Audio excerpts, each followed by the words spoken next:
दाऊद इब्राहिम जो है उसका जन्म हुआ था हेड कांस्टेबल इब्राहिम हसन कास्कर के घर में, टेमकर मोहल्ला में।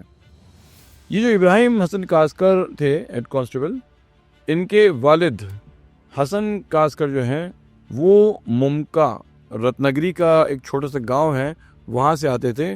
The Kaskar clan come from मेहनत कश लोग जो मेहनत की रोटी खाते थे। यानी दादा जो है वो एक हेयर कटिंग सलून का काम करता था और बाप जो था वो एक पुलिस कांस्टेबल था। बाप इतना शरीफ, इतना ईमानदार, अगर हाजी मसक साहब पैसे ऑफर करके बोलता है कि इब्राहिम भाई ये आपके मेहनताना है, आप ले लीजिए, तो इब्राहिम कास्कर जो है वो उसके देख के उसको घूर के कहता है कि खुदा ना करे कि मैं कभी आपका मोहताज हूँ।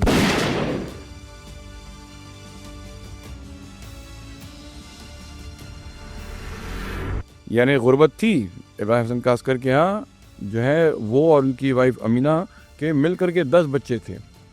लेकिन उस गुर्बत के बावजूद भी इस कदर ज़्यादा खुददारी कि उसको हाजी मस्तान से पैसे नहीं लेने सिवाय उतने काम के जितना कि इब्राहिम कास्कर ने हाजी मस्तान के लिए किया था।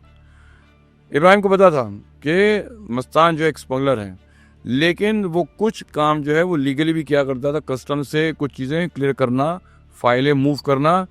चूँकि इब्राहिम एक पढ़ा आदमी था, वो ये सारी चीज़ें लाइजान की चीज़ें जो है वो कस्टम के साथ किया करता था, जो बाद में उसने दूसरे स्मगलर्स के लिए किया, फॉर एग्जांपल बाशु दादा के लिए। क्योंकि मैं थोड़ा सा अपने दर्शकों को बताना चाहता हूँ कि इन दोनों की लाइफ का पैराडॉक्स क्या था। पहले का जैसे क्राइम की जो है एक त्रिमूर्ति थी ना, वैसे ही जो है पुलिस वालों के कांस्टेबल्स की भी एक त्रिमूर्ति थी।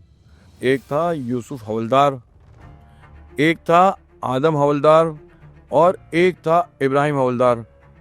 ये तीनों की जो त्रिमूर्ति थी सॉलिड थे। यानी देखिए एक ज़माना से हवलदारों का अपने आप में एक बहुत रौब था, बहुत दबदबा था। वो ब्लू कलर की चड्डी पहनते थे, उनकी ब्लू कलर की टोपी थी और वो ब्लू कलर की उनकी पोशाक थी। आज का कांस्टेबल फिर भी हाथ में गन रखता है, उस जमाने के कांस्टेबल के हाथ में लाठी हुआ करती। अच्छे जो मुजरिम थे वो कांप उठते थे इन लोगों से। 1955 को मलबार पुलिस स्टेशन के जुरिस्डिक्शन में जो है इब्राहिम कास्कर उस वक्त ट्रैफिक कांस्टेबल थे। तो जब वो पोस्टिंग पे थे, अचानक उनको खबर आई कि उनके यहाँ एक बेटे का जन्म हुआ है। जब वो बच्चा यानी अमीना बेगम जब प्रेग्नेंट थी, तो वो लोग एक सूफी के पास गए थे। मैंने आपसे कहा ना बहुत धार्मिक प्रवृत्ति के शख्स थे वो। तो एक सूफी थे निराले शाह बाबा। अब मैं अपना पर्सनल ओपिनियन सूफियों के बिल्कुल नहीं रखा हूँ, मैं सिर्फ आपको हिस्ट्री सुना रहा हूँ, आप लोग को सिर्फ हिस्ट्री सुनिएगा। निराले शाह बाबा के पास जब गए प्रेगनेंसी की हालत में, निराले शाह बाबा ने अमीना बेगम को देखा और चूँकि वो बहुत ही इब्राहिम जो है शरीफ से इंसान थे, उनसे बहुत अच्छे से पेश आ रहे, अदब से पेश आ रहे थे। निराले शाह बाबा ने एक भविष्यवाणी कर दी। उन्होंने कहा इस बार जो तुमको जो बेटा पैदा होगा वो बेटा बहुत मशहूर होगा, वो बेटा बहुत मालदार होगा, वो बेटा तुम्हारा नाम जो है पूरे विश्व में फैला देगा। इब्राहिम बहुत खुश हो गए और इब्राहिम ने मतलब बहुत खुश हो गए बाबा को जो उन्होंने अपने बहुत रिस्पेक्ट पे की और फिर वो लौट के आ गए। इंतज़ार करने लगे कि उनके इस बार इस बालक का जन्म हो। उनके पास मिठाई खरीदने के पैसे नहीं थे, लेकिन जब उस बच्चे को उन्होंने जन्म हुआ तो उन्होंने निराले शाह बाबा की भविष्यवाणी की वजह से उन्होंने सोचा कि मैं इस बच्चे का नाम बहुत पावरफुल रखूँ। उन्होंने उस बच्चे का नाम रखा दाऊद और उन्होंने उसके साथ अपना नाम जोड़ दिया। आम तौर से उसका नाम होना चाहिए दाऊद हसन, चूँकि इनके पूरे ख़ानदान में हसन नाम आ रहा था। ये इब्राहिम हसन थे तो इनको दाऊद का, और वो साबिर हसन था, लेकिन बाद में दाऊद के साथ अपना नाम जोड़ दिया इब्राहिम, दाऊद इब्राहिम करके उसका नाम लिखाया गया। दाऊद, अगर जो लोग पढ़े लिखे हैं और जो ग्रंथों से वाकिफ़ हैं उनको पता है कि दाऊद का जो है मतलब अगर ओल्ड टेस्टामेंट देखिए तो उनको डेविड कह के जिक्र किया गया है, और अगर कुरान देखिए तो उनको हज़रत दाऊद अलैहिस्सलाम कह के जिक्र किया गया है। क्योंकि इनके पास पैसे नहीं थे, गुर्बत थी। बेटे के जन्म पे ये लोग एक दावत करते हैं जिसका नाम होता है दावत वलीमा। क्योंकि ये करीम लाला से बहुत क्लोज थे और करीम लाला इनको इब्राहिम भाई कहा करता था और इनकी बहुत इज्जत करता था, उसने एक दावत वलीमा का आयोजन किया। मैं क्यों कह रहा हूँ इसको आयरॉनिकल, मैं इसको क्यों कह हैरत की बात, चूँकि करीम लाला को अगर किसी ने यानी उस ज़माने के सूफ़ी ने कह दिया होता कि तुम जिस बच्चे के जन्म पे इस वक्त सबको दावत वलीमा करा रहे हो और सबको बहुत खाना खिला रहे हो, वो बच्चा एक दिन तुम्हारी जिल्लत और तुम्हारी शिकस्त की वजह बनेगा, तो शायद करीम लाला ने कभी भी उस बच्चे की जन्म पे सेलिब्रेशन नहीं किया होता। खूब पैसे उसने खर्च किए और बहुत एक बड़ी आलीशान दावत की उसने, और मतलब ऐसा किया कि इब्राहिम के तमाम अफसोस कि मैंने अपने बच्चे के जन्म पे दावत नहीं की, वो मिट गया। एक स्कूल है, आज भी स्कूल है नागपाड़ा में, जिसका नाम है Dawood Sailor high school, English high school है वो।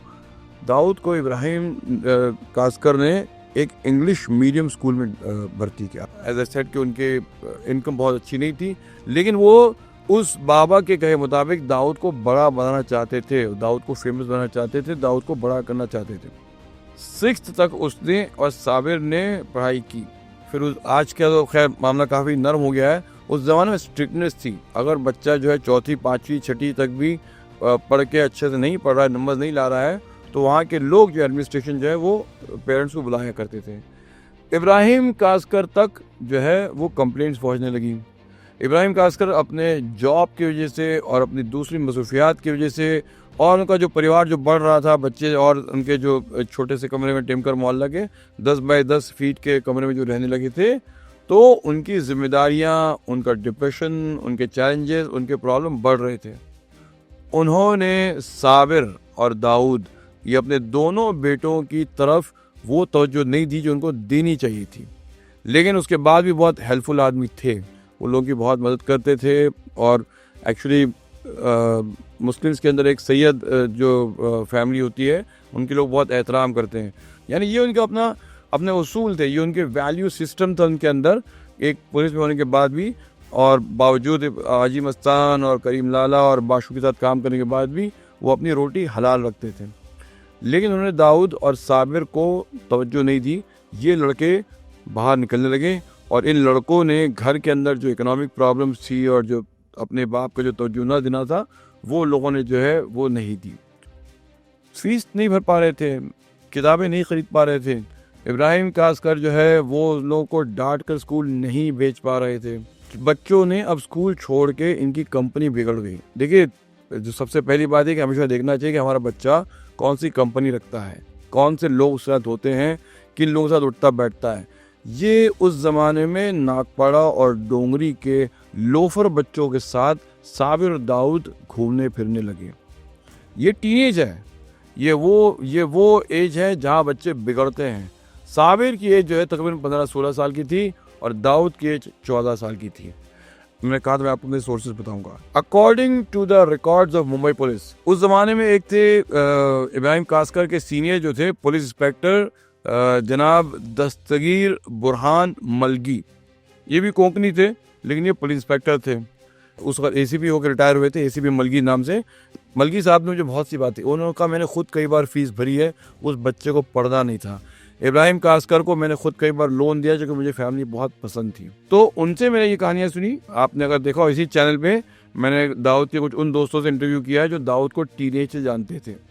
तो पहला क्राइम जो दाऊद ने किया था वो 14 साल की उम्र में किया था, जबकि उसने एक शख्स को देखा कि वो रोड पे खड़े के पैसे गिन रहा है, जिसके घर में पैसों की प्रॉब्लम हो, जो उसको जो है उसने देखा कि उसके बाप की जेब हमेशा खाली रहती है, घर में हमेशा मसाइल हों।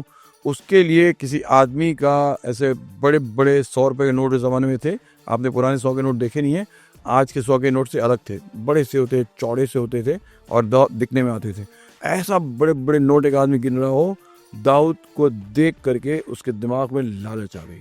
पता नहीं क्या उसके दिमाग में आया, उसने एक ऐसा झपट्टा मारा और झपट्टा मार के वो नोट की जो उसके हाथ में थे वो छीने और छीन के दौड़ा, बेताशा दौड़ा। बच्चा था वो, और जो आदमी था वो उसका उतनी तेज दौड़ नहीं पाया, लेकिन दाऊद को लोगों ने दौड़ते हुए और इस आदमी को उसका पीछा करते हुए देख लिया। छोटा सा मोहल्ला था, सब लोग एक दूसरे को जानते थे। इट वॉज ईजिली आइडेंटिफाइड कि ये तो इब्राहिम भाई का लड़का है। और फिर उस लड़के को पहचानने के बाद सबने जाके इब्राहिम भाई से कंप्लेन कर दी। ये इब्राहिम भाई के लिए पहली जिल्लत और शर्मिंदगी का वाक़या था कि कितना शरीफ आदमी, जिसको समाज में लोग इतनी इज्जत कर देखते हैं, उसका बेटा चोर। खैर इब्राहिम भाई ने अपना पुलिस कांस्टेबल का पट्टा निकाल के, काला पट्टा होता था जिसमें एक मेटालिक वो था, उसी पट्टे से दाऊद की बहुत पिटाई की और दाऊद को बहुत मारा। बट दाऊद के अंदर वो एक बगावत, एक रेबेलियन पैदा होती जा रही थी। आपको बता दें कि हालांकि साबिर उसका बड़ा भाई था, लेकिन दाऊद ज़्यादा लीड लेता था, ज़्यादा इनिशिएटिव लेता था। और ये साल 2 साल इनके ऐसे गुजर गए। देखिए, जब बच्चा पढ़ाई नहीं करेगा या बच्चा कोई अपनी चीज़ में ऑक्यूपाइड नहीं रहेगा तो कोई ना कोई क्राइम ज़रूर करेगा। इन लोगों ने बहुत जल्द जो है एक क्राइम का नया तरीका ढूंढ लिया। उसको कहा जाता है पलटी मारना। आपसे मैंने कहा था कि उस ज़माने स्मगलिंग होती थी, जो ज़माने में इम्पोर्टेड घड़ियाँ और गोल्ड और ट्रांजिस्टर्स और इस तरह की चीज़ें आया करती थी, तो उसमें मनीष मार्केट में और जो वहाँ पे जो मोटा मार्केट में वगैरह में वो लोग इम्पोर्टेड घड़ियाँ वगैरह बेचते थे। अब तो इन लोगों ने सोचा, अच्छा उस ज़माने, I am talking about somewhere in 1970s के बिगिनिंग की बात कर रहा हूँ, रोलेक्स 5,000 रुपये के आसपास थी। 5,000 यानी अगर आज देखने जाइए तो कुछ नहीं तो 2.5-3 लाख रुपए के आसपास के बराबर था वो। तो वो दाऊद क्या करता था कि वो और उसके साथ के कुछ 2-4 दोस्त, ये आप उस इंटरव्यू देख सकते हैं जो उसके 50 साल पुराने दोस्तों ने मुझसे कहा इस चैनल पे, ये लोग 2-4 लड़के मिल करके मनीष मार्केट के बाहर खड़े के शिकार ढूंढते थे। जैसे आप देखते हैं ना कि आजकल ट्रैफिक हवलदार जो है वो सिग्नल के पास से छुप करके शिकार ढूंढते हैं, एक्चुअली वैसे जो ना ये क्रिमिनल लोग शिकार ढूंढते थे कि कोई पारसी बाबा जा रहा है, कोई मारवाड़ी सेठ गुजर रहा है, कोई बड़ा अच्छा सेठिया सा आदमी है जिसके पास शायद बहुत पैसे होंगे, वो गुजर रहा है, तो ऐसे उसको फुसफुसाएंगे। और सेठ बोलेगा क्या है, और सेठ जो है वो क्या बात है, सेठ रोलेक्स मांगता है, रोलेक्स। मैंने कहा रोलेक्स बड़ी ब्रांड है, हाँ चाहिए, एकदम नया माल है, 5,000 का घड़ी 2,000 में। अब देखिए, अगर किसी को खुद ना भी पहनना हो, उसको लग रहा है कि 5,000 की घड़ी 2,000 में मिल रही, तो मैं तो उसको आराम से मैं 5,000 में बेचूंगा, 3,000 मेरा उस पर बाकायदा प्रॉफिट होगा। ये सेठिया या ये आदमी खुश हो जाता है, कहाँ मिलेगा, आओ। वो उसको मार्केट के अंदर ले जाएगा और फिर उसको एक डब्बे में घड़ी दिखाएगा। वो जब घड़ी देखेगा बहुत खुश होगा, उसके मुंह पानी आ जाएगा, वो पैसे लाएगा और फिर वो घड़ी देखेगा, वो जो है घड़ी का पोटली उसके हाथ में आ रही है। जब पैसे और जब लेन देन हो रहा है, एक लड़का पीछे से आएगा, हे पुलिस आ रहा है, कस्टम्स आ रहे हैं। जब ऐसे फुसफुसाएगा तो वो जो मामला है पैसे गिनने का और हाथ में वो पैकेट देने का जो है, उस मामले से तेजी में ऐसा चेंज आ जाता है कि जो सेठ जो है वो पकड़ा ना जाए, वो पैकेट लेके फौरन निकल जाता है और वो जो दाऊद और उसके लोग हैं वो पैसे हाथ में कैश लेके निकल जाते हैं और कुछ दूर चले जाते हैं दोनों भी, ताकि पुलिस इनको साथ में गिरफ्तार ना कर सके। अब जब वो सेठ अगर उन्होंने जाके खोल के उसको देखा कि कैसी घड़ी है, तो उनको वो जो डब्बा जिसमें घड़ी दिख रही थी, वो डब्बा या तो खाली दिखेगा या उस डब्बे के अंदर कोई ऐसी प्लास्टिक की नकली चीज़ रखी होगी जो रोलेक्स घड़ी नहीं होगी। वो एकदम अचंभित हो जाएगा, एकदम हैरान हो जाएगा और कहेगा अरे ये क्या। वो पलट के जाएगा, उस दुकान की घड़ी ढूंढ लेगा और पूछेगा कौन था लड़का का।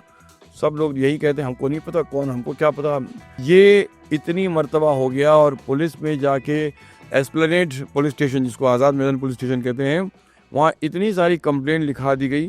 पुलिस का कहना है कि हमारे पास बाकायदा एक फ़ाइल थी, पलटी मारना फाइल, जिसके अंदर हमारे पास इन्हीं सब लड़कों के डिस्क्रिप्शन थे, लेकिन हमको लड़के कभी मिले नहीं।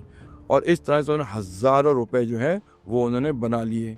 Dawood was slowly growing into power, और आहिस्ते आहिस्ते लोग जो हैं दाऊद को अपना बॉस मानने लगे थे इन अ वे। अब बात मैं 1974 तक पहुंच गया हूं मैं, when Dawood is about 19 years old। Dawood ने उस ज़माने में, उस शहर में, बल्कि उस वक्त के देश में सबसे बड़ी बैंक रॉबरी अंजाम दी थी, जिसको बाद में अखबारों ने और पुलिस के रिकॉर्ड ने द बिगेस्ट बैंक रॉबरी अंजाम दी। मैं इस बैंक रॉबरी की कहानी आपको अपने अगले एपिसोड में सुनाऊंगा, लेकिन खाली मेरा छोटा सा जो वाक़या पेंडिंग रह गया कि जब मैं वाशिंगटन गया था, एक प्यूस करके रिसर्च इंस्टीट्यूट है जो बहुत से दुनिया के अलग अलग शहरों में है, और वो लोग बहुत सी सोशियोलॉजिकल और डेमोग्राफिक रिसर्च किया करते हैं। तो मैंने जाके वहाँ पे एक बहुत ही टॉप आदमी से बात की और मैंने उसको दाऊद इब्राहिम के बारे में कहा। ना आपको पता है कि 2004 में दाऊद इब्राहिम को यूएस ट्रेजरी डिपार्टमेंट ने ग्लोबल टेररिस्ट का नाम दे दिया था। सो मैंने उस रिसर्च के इंस्टीट्यूट के एक बहुत ही रिस्पेक्टेड प्रोफेसर से कहा कि आप मुझे ये समझाइए कि एक शरीफ बाप, एक शरीफ पुलिस वाला और एक इतना बड़ा माफिया सरगना, how do you explain this phenomenon, ऐसा कैसे पॉसिबल हो सकता है। जैसे मुझे एक छोटी सी बात बताई कि दाऊद इब्राहिम दुनिया के ऐसे 3 केसेस में से एक केस है जहाँ पे एक बहुत शरीफ, अच्छे, नेक पुलिस वाले का एक बहुत बड़ा डॉन बेटा है। सो दोस्तों, मेरी कहानी आज यहीं तक। अगली बार हम शुरू करेंगे 1974 दाऊद इब्राहिम की भी सबसे बड़ी बैंक रॉबरी और किस तरह से दाऊद के आगे उसने अपने इस जुर्म के सफ़र को जारी रखा। तब तक के लिए आज्ञा दीजिए और कमेंट कीजिए। Thank you very much.